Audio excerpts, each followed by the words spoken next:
Assalamualaikum warahmatullahi wabarakatuh. Anak-anak yang mudah-mudahan sehat, dimuliakan Allah Subhanahu wa taala. Marilah kita awali pembelajaran kita hari ini dengan baca basmalah bismillahirrahmanirrahim. Hari ini kita akan bahas bab ke-8 atau bab kedua di semester genap ya, anak-anak kelas 7. Bab ketiga ya, setelah iman kepada malaikat. Hari ini kita akan belajar tentang akhlak tercela kepada Allah. Yaitu ada dua sifat ya, yaitu riya dan nifak. Nah, materi ini sangat penting kita ketahui dan kita pahami supaya kita tidak tergolong atau kita memiliki sikap riya dan nifak karena dampaknya bisa berbahaya. Nah, harus kita ketahui dulu apa sih riya dan apa itu nifak. Ya, sebelumnya silakan yang belum subscribe channel ini silakan di-subscribe dulu ya untuk memberikan mudah-mudahan menjadi amal baik buat kalian semua ya. Baik, selanjutnya kita lihat dan simak ada gambar yang berkaitan tentang materi kita hari ini. Gambar yang pertama yang di atas ada orang yang sedang bersalaman. Kemudian orang yang kedua ini ada wajahnya itu ada dua ya, di depan satu, di belakang satu. Ini gambaran orang yang memiliki sikap nifak. Bisa diartikan nifak juga artinya bermuka dua. Bukan berarti bermuka dua seperti ini ya, ini hanya sebatas gambar saja. Tapi gambarannya seperti ini. Bermuka dua maksudnya kadang di hadapan orang dia baik, tapi di belakang jelek gitu ya, memburukan orang itu. Sehingga kalau dalam istilah kita dikenal dengan munafik. Nah, nifak itu adalah sifatnya, sementara munafik itu adalah orang yang memiliki sikap nifak. Nah, selanjutnya yang di bawah ada gerombolan, ada dua orang yang membawa apa itu uang atau emas ya. Kemudian diberikan kepada fakir miskin. Ini uang untuk kalian katanya, kata si orang kaya.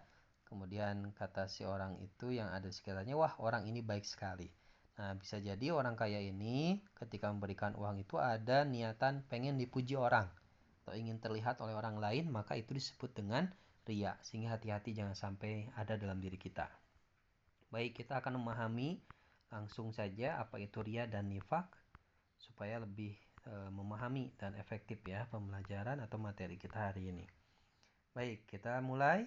Riya, apa itu sih riya? Riya itu berasal dari bahasa Arab yang artinya memperlihatkan atau memamerkan. Itu secara bahasa. Secara istilah, riya artinya memperlihatkan sesuatu kepada orang lain, baik barang maupun perbuatan baik yang dilakukan, dengan maksud orang lain dapat melihat dan akhirnya memujinya. Nah, ini ya sifat yang kadang bisa jadi ada dalam diri kita. Kita pengen nyumbang sesuatu pada orang, tapi niatannya pengen dipuji oleh orang. Nah, itu artinya pahalanya sedikit pun tidak akan Allah catatkan. Jadi rugi. Ya, kita sedekah 1 miliar, 2 miliar, ternyata niatannya pengen dipuji orang, riya, maka sia-sia juga. Nah, ada juga yang hampir sama dengan riya, ada yang disebut dengan sum'ah. Jadi ada riya, ada sum'ah. Sum'ah itu berbuat kebaikan agar kebaikan itu didengar. Kalau tadi riya ingin dilihat, ya seperti asal katanya, ya pengen dilihat. Kalau sum'ah itu pengen didengar. Ya, walaupun kebaikan itu berupa amal ibadah, jadi intinya pengen didengar oleh orang lain. Nah, orang yang sum'ah dengan perbuatan baiknya, berarti ia ingin mendengar pujian orang lain terhadap kebaikan yang ia lakukan. Jadi hampir sama, ya, sama-sama tidak diperbolehkan.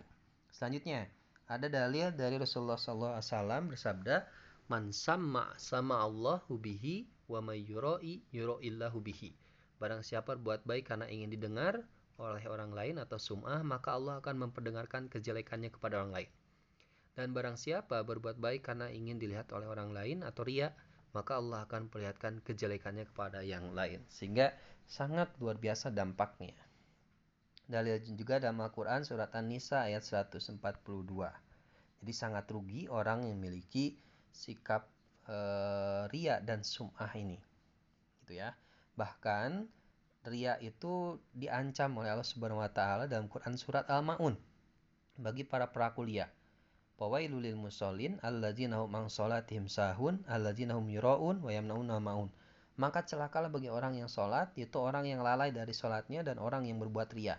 Salat bukan karena Allah, ingin dipuji orang, nah itu akan celaka kata Allah. Yang kedua, macam-macam riya ada dua, ria jali, artinya ibadah kebaikan yang sengaja dilakukan di depan orang lain dengan tujuan tidak untuk memaukan Allah, tetapi demi mencari pujian. Jadi terang-terangan itu memang niatannya bukan karena Allah. Disebut dengan ria jali.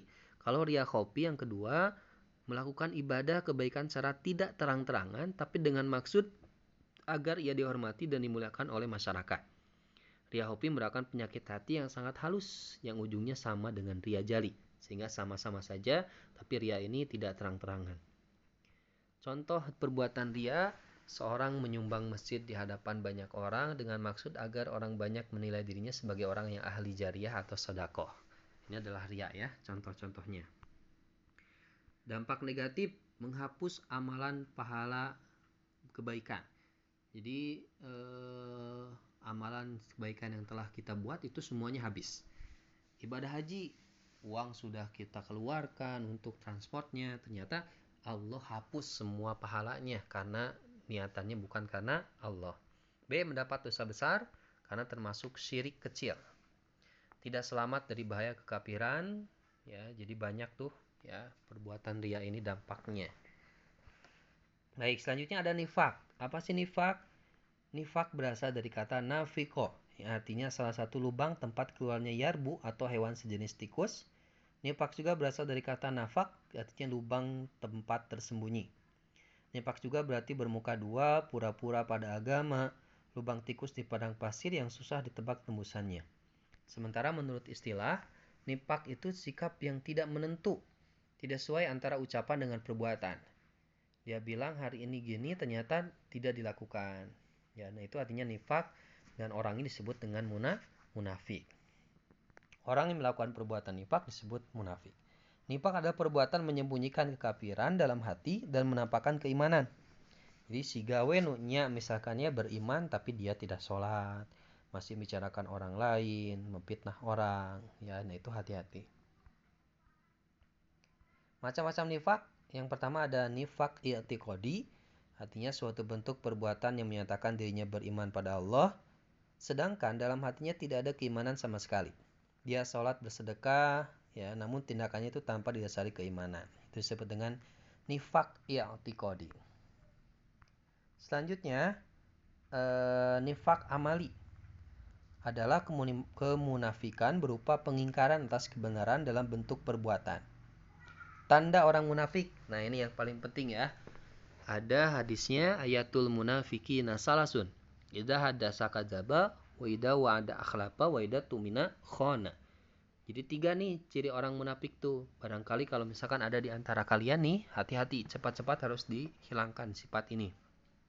Yang pertama, ciri orang munafik apabila dia berdusta maka apabila berkata, apabila berkata maka ia akan dusta. Jadi apabila berkata pasti bohong. Yang kedua, apabila berjanji selalu tidak tepati.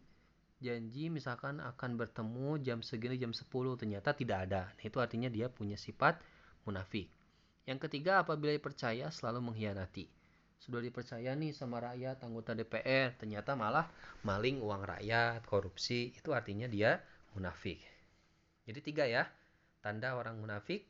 Apabila berkata dusta, apabila berjanji selalu tidak ditepati, apabila dipercaya maka ia khianat. Contoh perbuatan munafik, hanya berpikir jangka pendek, tidak mampu beramar ma'ruf nahi mungkar, seringkali pembicaranya menyindir, menyakiti Nabi, ragu terhadap kebenaran Islam, ya, dan akibatnya banyak. Bagi diri sendiri tercela, hilangnya kepercayaan, tidak disenangi orang, mendapat siksa yang amat pedih di hari akhir nanti. Bagi orang lain pun sama, ya, membuka peluang munculnya fitnah, mencemarkan nama baik keluarga dan lain-lain. Nah, itu materinya mudah-mudahan bisa bermanfaat, ya. Jangan lupa terus simak materinya, pelajari dalam-dalam, dan yang paling penting jangan sampai ada dalam diri kita sekalian. Saja kita tutup dengan baca hamdalah, alhamdulillahirabbil alamin. Assalamualaikum warahmatullahi wabarakatuh.